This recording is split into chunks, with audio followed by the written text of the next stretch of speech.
السلام علیکم، کیسے ہیں آپ سب لوگ؟ امید ہے کہ خیریت سے ہوں گے۔ آج آپ کی خدمت میں تو فقط معشوق کے منحصرے کی قسط نمبر 18 حاضر ہے۔ امید ہے کہ یہ قسط بھی باقی قسطوں کی طرح آپ کو اچھی لگے گی۔ اگر قسط اچھی لگے تو کمنٹ کیجیے گا، لائک کیجیے گا۔ اور جن ریڈرز کو وائس اوور سے تھوڑا ایشو ہے، بے شک وہ میوٹ کر کے ایپیسوڈ کو ریڈ کر لیا کریں۔ وہ کب سے صاحبہ کو میسیج اور کالز کر رہا تھا، لیکن مجال ہے جو وہ جواب دے رہی ہو۔ اب غصے سے اس کا برا حال تھا۔ اس سے بہتر تھا تمہیں اپنے پاس قید کر لیتا، لگ عقل ٹھکانے جاتی۔ وہ غصے سے بولا۔ اس کے روم کا ڈور ناک ہوا۔ کون ہے؟ یہ لوگ بھی سکون سے نہیں رہنے دیتے۔ اب اندر مرو گے؟ اس کا گارڈ ڈرتے ڈرتے اندر داخل ہوا۔ جی فرمائیں۔ اس نے اس کو سرخ نظروں سے دیکھا۔ سر، وہ آپ نے ڈاکٹر سے ملنے جانا تھا۔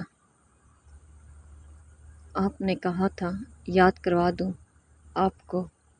اس نے ڈرتے ڈرتے اپنی بات پوری کی۔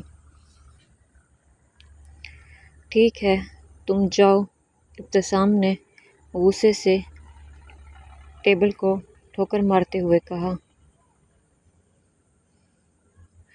دیکھ لوں گا تمہیں باربی، ڈرو اس وقت سے جب میری دسترس میں ہوگی، تب تم سے ایک ایک پل کا حساب لوں گا۔ وہ غصے سے دھاڑا اور فوراً باہر نکل گیا۔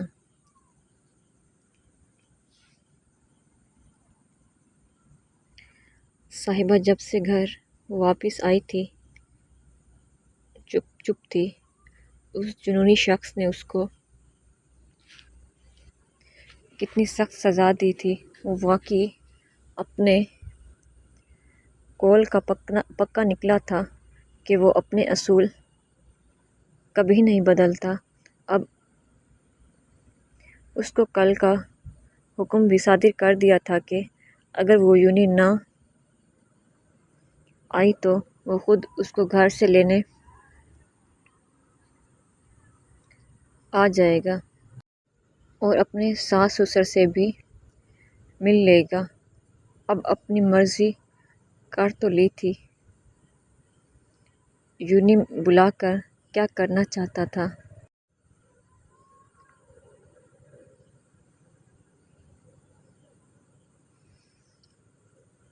آپ صاحبہ کو کل لے آئیے گا تاکہ اس کے دوبارہ مکمل ٹیسٹ ہو سکیں اور اس کے والدین کی وجہ سے پریشان نہ ہوں۔ میں ان کو خود ہینڈل کر لوں گا۔ وہ میری پرانی پیشنٹ ہے۔ اس کی بات سے ابتسام کے ماتھے پر بل پڑے۔ سب سے پہلی بات کہ کس نے تمہیں کہا کہ تم میری باربی کو نام سے بلاؤ؟ جب کوئی دوسرا میری باربی کو نام سے بلاتا ہے تو میرے دل میں الاؤ جلنے لگتے ہیں۔ میں پاگل ہونے لگتا ہوں۔ کوئی بھی نامحرم میری باربی کا نام نہیں لے سکتا۔ اور تم اور دوسرا تمہیں کس نے کہا میرے ساس سسر کی ٹینشن لینے کا؟ ڈاکٹر تو اس پاگل شخص کو دیکھ کر حیران رہ گیا۔ لگتا تھا وہ عنقریب پاگل ہونے کو تھا۔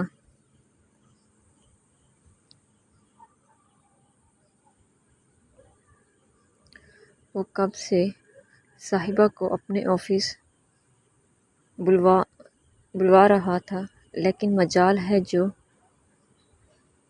اس کی ضدی باربی آ رہی ہو۔ وہ جانتا تھا وہ اس سے سخت ناراض ہے۔ اس سے پہلے کہ وہ خود جاتا، وہ اس کے آفس میں داخل ہوئی۔ زہ نصیب سرکار آئے ہیں۔ صاحبہ نے اس کو سخت نظروں سے گھورا۔ اب تو یہ جنگلی بلی گھورنے بھی لگی ہے، کبھی پنجے تو کبھی گھورنا، یہ تو ٹھیک نہیں ہے باربی۔ ابتسام نے صاحبہ کو اپنے قریب کیا اور اس کے ماتھے پر بوسہ دیا۔ صاحبہ کے جسم میں اس کے اس عمل سے سنسنی دوڑ گئی۔ اس کی پلکیں لرز رہی تھی۔ بہت تڑپاتی ہو، کیا تم نہیں چاہتی کہ ہم ایک ہو جائیں؟ پھر یہ ناراضگی کس لیے؟ ابھی تو میں نے سزا نہیں دی، وہ خفا لہجے میں بولا۔ صاحبہ آنکھیں گھما کر رہ گئی۔ مطلب کہ ابھی اس کی سزا رہتی تھی؟ کب سے بلوا رہا ہوں، آ کیوں نہیں رہی تھی نکمی اسٹوڈنٹ؟ اب تو تم سے ڈبل رشتہ بن گیا ہے، اب تو سزا بھی مختلف قسم کی ہوگی۔ اگر اپنے سر کا کہنا نہیں مانا، وہ مبہم لہجے میں بولا۔ وہ اس کی مبہم باتیں سمجھ کر بلش کرنے لگی۔ صاحبہ، ابتسام نے اس کو پکارا۔ صاحبہ نے اس کو سوالیہ نظروں سے دیکھا۔ تم نے خود کو آلو سے کیوں تشبیہ دی؟ حالانکہ تم تو ٹماٹر کی بوری ہو۔ وہ جھٹکے سے اس سے دور ہوئی۔ اوہ سوری جنگلی بلی، اب پنجے نہ مارنا، وہ ہنستے ہوئے بولا۔ تم سے ایک بات کرنی ہے، بیٹھو یہاں۔ ابتسام نے اس کو اپنی چیئر پر بٹھایا۔ میں یہاں نہیں بیٹھتی۔ کیوں؟ کہتے ہیں جو سر کی چیئر پر بیٹھتا ہے وہ فیل ہو جاتا ہے، وہ مسکراتے ہوئے لہجے میں بولی۔ ابتسام کا قہقہ گونجا۔ اف باربی، کوئی بات نہیں، ہم دھاندلی کر کے سرکار کو پہلے نمبر پر لے آئیں گے۔ اپنی نکمی اسٹوڈنٹ کو وہ صاحبہ کو چھیڑتے ہوئے بولا۔ یہ اوٹ پٹانگ باتیں تمہیں کون بتاتا ہے؟ وہ ابھی تک اس کی بات پر مسکرا رہا تھا۔ ہاں آپ تو برگر بچے ہیں، ہم پیور دیسی بچے ہیں۔ آپ کو میری باتوں پر ہنسی تو آنی ہے۔ ابتسام تو اس کی باتوں پر قہقہے لگا رہا تھا۔ ہائے میرا گڈا! ابتسام نے اس کو اپنے سینے سے لگاتے ہوئے کہا۔ تمہارے ساتھ زندگی حسین لگنے لگی ہے میری چند مکھنا، اور شدت سے اس کی آنکھوں کا بوسہ لیا اور کچھ دیر یوں ہی کھڑا رہا۔ بہت بے وفا ہو تم صاحبہ، کیوں کیا تم نے ایسا؟ جب بھی سوچتا ہوں تو جان جانے لگتی ہے۔ ذرا ترس نہیں آیا تمہیں مجھ پر؟ وہ اس کی باہوں میں شرم سے سمٹی ہوئی تھی۔ تمہارے ساتھ مجھے وقت کا پتہ نہیں چلتا۔ چلو آج ٹیسٹ کے لیے جانا ہے۔ کون سے ٹیسٹ؟ وہ اس سے الگ ہوتے ہوئے بولی۔ چلو تو صحیح، بہت سوال کرتی ہو، مجال ہے جو یہ دماغ پڑھائی میں لگاتی ہو میری نکمی اسٹوڈنٹ۔ پتہ نہیں میرے بچوں کا کیا بننا ہے۔ آپ بہت تنگ کرتے ہیں مجھے۔ وہ شرماتے ہوئے بولی، کیا کروں باربی، میرے بچے مجھے سونے نہیں دیتے، روزانہ خواب میں تمہارا پوچھنے آتے ہیں۔ وہ اس کی غصیلی نظریں دیکھ کر ڈرنے کی ایکٹنگ کرنے لگا۔ اچھا بابا، اب لڑائی ختم کرو، جلدی چلو۔ ایسا کرو تم بیک ڈور سے آؤ، میں وہیں سے پک کر لیتا ہوں۔ ابتسام اپنا سامان اٹھاتے ہوئے بولا، کیوں بیک ڈور سے کیوں آؤں؟ اس وقت تو ڈون بنے پھر رہے تھے، اب کیا ہوا ہے؟ ڈر لگتا ہے؟ میں کیوں بیک ڈور سے جاؤں؟ اس نے آنکھیں گھماتے ہوئے کہا۔ ابتسام نے اپنا بیگ ٹیبل پر رکھا۔ دیکھا نا، بس ہر وقت مجھے ڈراتے ہیں۔ اب بیگ رکھ دیا۔ وہ غصے سے بھرپور لہجے میں بولی۔ جب ابتسام نے اس کو فوراً باہوں میں اٹھا لیا۔ یہ کیا کر رہے ہیں سر؟ نیچے اتاریں۔ اس کے تو چھکے چھوٹ گئے تھے۔ چند مکھنا، تم کیوں زحمت دیتی ہو اپنے ان نرم و نازک پیروں کو؟ ہم محبوب +1 کو +1 نمبر کی نکمی اسٹوڈنٹ کو باہوں میں اٹھا کر لے جائیں گے۔ میں نکمی نہیں ہوں، میرے مارکس دیکھے ہیں؟ دیکھیں گے تو جل کر کالا کوئلہ ہو جائیں گے۔ نہیں، ہم تو باغ باغ ہو جائیں گے۔ وہ خفا لہجے میں بولا۔ اتارے مجھے۔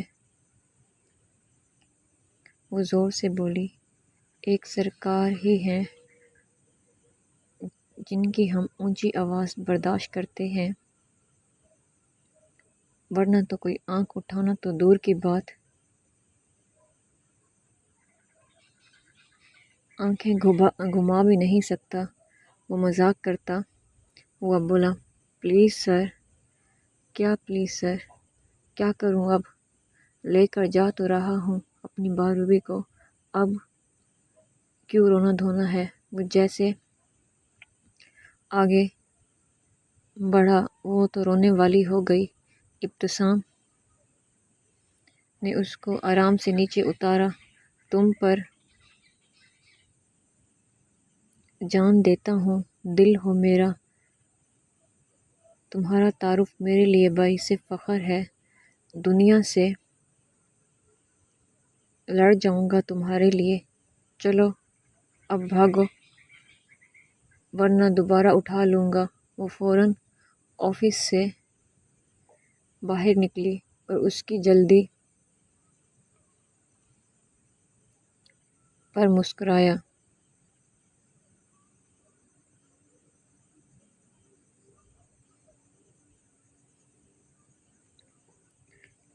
ہیلو آفیسر، کیسے ہو؟ وہ ایپل کھاتے ہوئے بولی۔ اس نے ناک چڑھا کر اسے دیکھا۔ یہ کیا بدتمیزی ہے؟ یوں اجازت لیے بغیر اندر گھسی جا رہی ہو؟ کوئی مینرز ہیں تم میں؟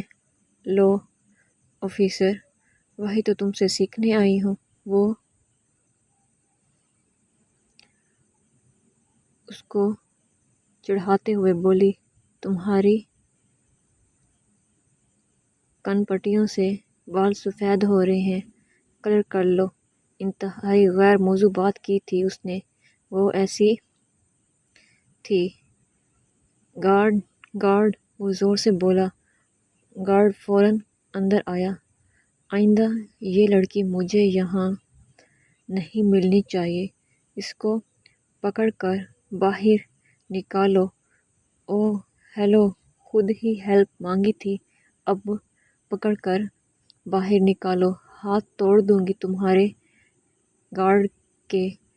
تم جیسے پاگل لوگ ہی پتہ نہیں کیوں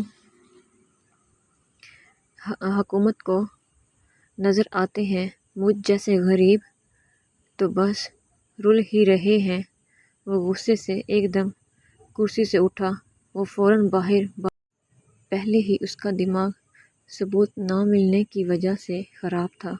وہ کب سے آر جے کے خلاف ثبوت اکٹھے کر رہا تھا، لیکن اس کو کوئی خاص ثبوت نہیں ملے تھے سوائے اس کی ایک کمزوری کے۔ لیکن آج کل اس نے محسوس کیا تھا کہ اس کے گھر کے ارد گرد پہرہ لگوا دیا تھا خفیہ طور پر۔ اگر وہ جان جاتی کہ اس کے گھر سے لے کر اس کے یونین آنے کے لیے آر جے نے اپنے ٹرینڈ گارڈز خفیہ طور پر لگائے ہوئے تھے، وہ تو پاگل ہو جاتی۔ کیوں وہ پریشان ہے؟ اس کا سیکرٹری اندر داخل ہوتا ہوا بولا اور اس کو کافی کا مگ دیا۔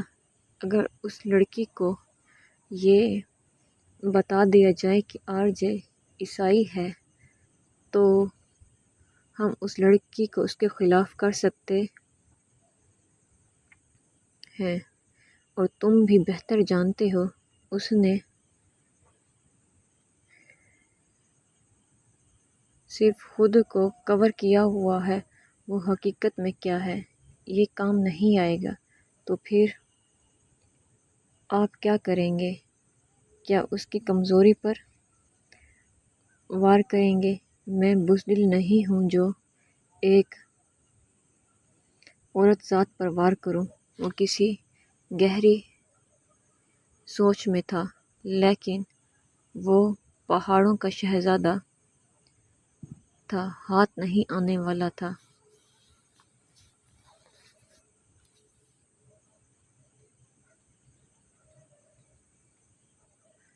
وہ جب سے ہاسپٹل میں آیا تھا طوفان برپا تھا، عوام کی دوڑیں تھیں۔ یہ کیا ایسے منہ اٹھا کر لگا رہی ہو؟ آگے جانور نظر آتی ہے، دیکھو کتنی کمزور سی کلائی اور ہاتھ ہیں، اندھا دھند گھسائی جا رہی ہو۔ سر چپ کر جائیں، میں نے آئندہ نہیں آنا آپ کے ساتھ۔ چپ کر کے بیٹھی رہو سر کی بچی۔ اوہ ڈاکٹر، یہ کیا اندھا دھند بھرتی کرتے رہتے ہو؟ وہ بیچاری نرس تو سہم گئی تھی، میں خود لگا دیتا ہوں۔ ڈاکٹر خود آگے بڑھے۔ خبردار، کسی لیڈی ڈاکٹر کو بلا لاؤ، وہ غصے سے بولا۔ ابھی وہ مزید بحث کرتا، اس کے موبائل پر کال آنے لگی۔ وہ سائٹ پر ہو کر کال سننے لگا۔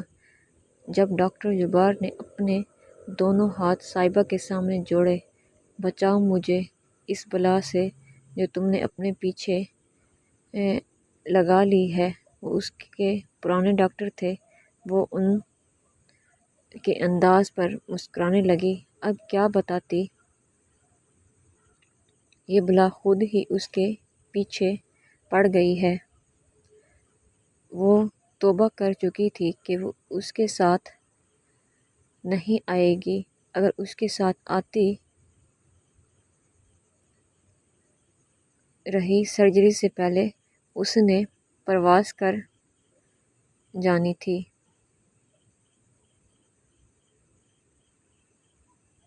کیوں کھڑی ہو؟ وہ جب کال سے فری ہوا تو لیڈی ڈاکٹر کو انجیکشن ہاتھ میں لیے خود کو دیکھتا پایا۔ سر، آپ اجازت دیں گے تو لگائیں گے۔ لیڈی ڈاکٹر کے انداز پر صاحبہ کا کہکا نکلا۔ ابتسام نے دونوں کو گھورا۔ لگاؤ، غصے سے جواب دیا۔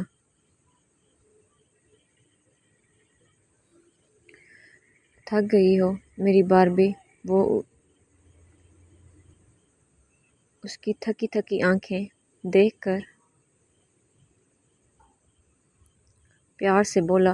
ابتسام نے اس کا سر اپنے کندھے پر رکھا۔ سو جاؤ۔ جیسے ہی گھر کے قریب جائیں گے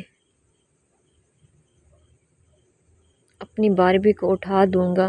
نہیں، آپ بس جلدی گھر لے چلیں، وہ کمزور لہجے میں بولی۔ صاحبہ تم ٹھیک تو ہو؟ وہ پریشان ہو گیا۔ جی ٹھیک ہوں، بس تھکاوٹ ہے، سونا چاہتی ہوں، وہ سیٹ کی بیک سے ٹیک لگاتے ہوئے بولی۔ ابتسام نے اس کا سر اپنے کندھے پر رکھا اور احتیاط سے گاڑی ڈرائیو کرنے لگا۔ تمہاری تکلیف مجھے وقت سے پہلے مار دے گی صاحبہ، اس نے مدھم لہجے میں کہا۔ ایسا تو نہ کہیں سر، وہ فوراً سر اٹھا کر بولے۔ کچھ دیر میرے قریب رہو تاکہ یہ پاگل سر کچھ پرسکون رہ سکے۔ صاحبہ کا سر اس نے دوبارہ اپنے کندھے پر رکھا۔ جانے سر، لب اس کے سر پر رکھتے ہوئے کہا۔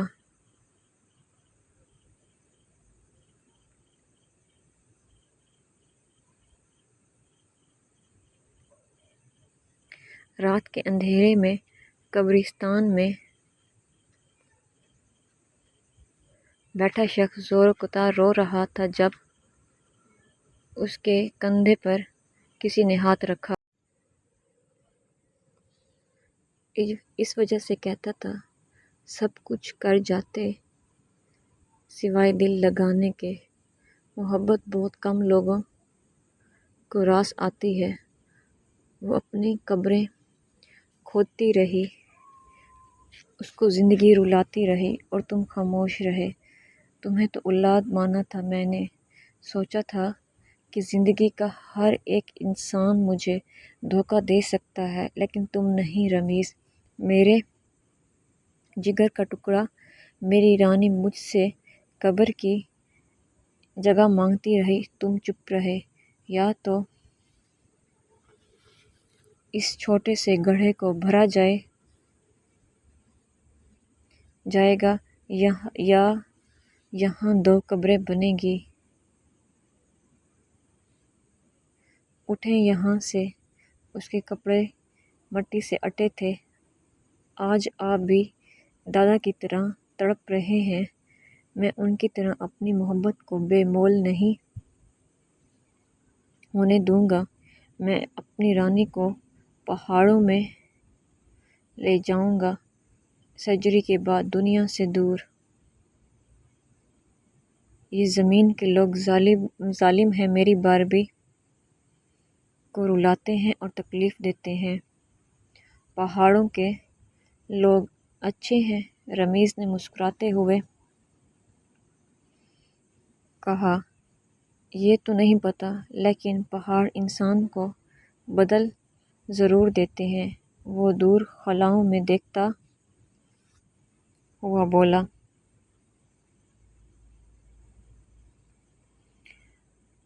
اور آپ کی باربی تو ہیں بھی نازک، کہاں پہاڑ چڑھتی رہیں گی؟ اس کا سر مر گیا ہے، سڑک بنوا دوں گا۔ اچھا، سڑک بنوا دیں گے؟ میں نے تو کچھ اور سوچا تھا۔ تم نے جو سوچا تھا، میرے ارادے اس سے بھی آگے کے ہیں، آر جے بولا۔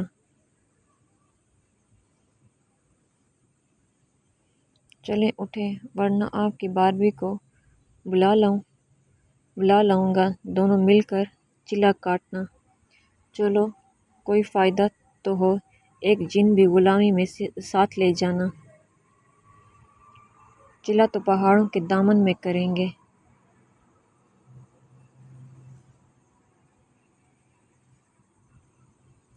وہ اٹھتا ہوا بولا، شکر تھا وہ اٹھ گیا تھا جب وہ جاتے جاتے رکا۔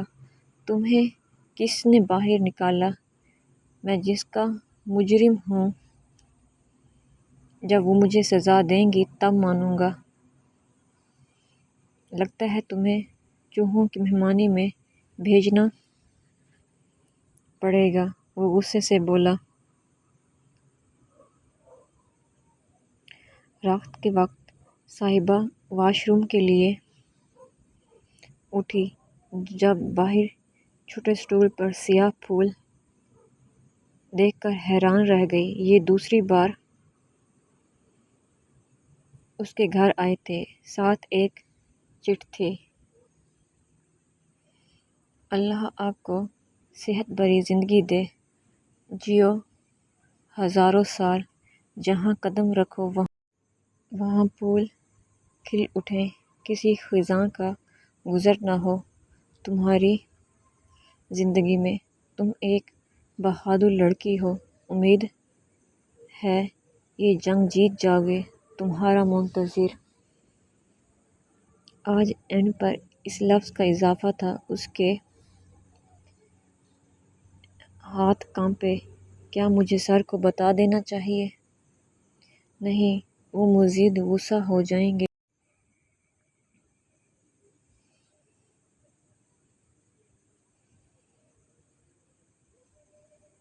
وہ اس کو کلاس میں دیکھ کر حیران رہ گئی۔ آج وہ تھوڑا لیٹ آئی تھی۔ وہ بھی سر کی دھمکی سن کر وہ کلاس کے ڈور میں آ کر کھڑ گئی۔ جب ابتسام کی نظر اس پر گئی، وہ چیئر سے اٹھا۔ پوری کلاس ہڑبڑی میں کتابیں کھنگال رہی تھی۔ لگتا ہے میسج کا رپلائی نہ دینے پر ہٹلر آج بدلہ لینے کا ارادہ رکھتے ہیں۔ صاحبہ تو گئی کام سے، بے عزتی سے بہتر ہے فرار ہو جاتی ہوں۔ ابھی وہ پلان بنا رہی تھی جب ابتسام کی آواز نے اسے ہوش دلایا۔ جی آپ کون؟ اس نے سرد لہجے میں بولا۔ اپنے سر کی باربی۔ واہ، آگے سے کیا جواب ملا تھا؟ یہ مکھن کے جو تم پیڑے اٹھا کر مجھ پر پھینک رہی ہو کام نہیں آنے، اور اگر ٹیسٹ غلط ہوا تو یاد رکھنا اب سزا کسی اور قسم کی ہوگی جو تمہیں 2 دن تک ہوش میں ہی نہ آنے دے۔ نام کیا ہے تمہارا؟ صاحبہ سکندر۔ غلط جواب، نکمی اسٹوڈنٹ۔ اس کی سزا تو سب سے بھیانک ملے گی۔ اب سکندر صاحب کو بخش دو، کب تک ان کا نام گھسیٹو گی اپنے نام کے ساتھ؟ وہ اس کو خفا نظروں سے دیکھنے لگی۔ بابا ہیں میرے، اور میں کیا ہوں؟ سر فوراً نکلا۔ یہ بھی غلط۔ اب ذرا تم سنبھلو، میں نے بھاگ جانا ہے۔ وہ اس کو اپنے خطرناک ارادے بتاتے ہوئے بولی۔ میں نے بھی پوری یونی کی لڑکیوں کو پیچھے لگا کر اٹھوا لینا ہے۔ وہ اس کو آگاہ کرتا ہوا بولا۔ چلو اندر۔ وہ اسٹوڈنٹ متوجہ دیکھ کر ذرا سخت لہجے میں بولا، چلیں آپ سب شیٹس نکالیں۔ صاحبہ کی شکل رونے والی تھی۔ ابتسام مشکل سے ہنسی کنٹرول کر کے کھڑا تھا۔ جاری ہے۔ آئی ہوپ یہ ایپیسوڈ بھی آپ کو باقی ایپیسوڈز کی طرح اچھی لگی ہوگی۔ اگر ایپیسوڈ اچھی لگی ہے تو کمنٹ میں ضرور بتائیے گا۔ اللہ حافظ۔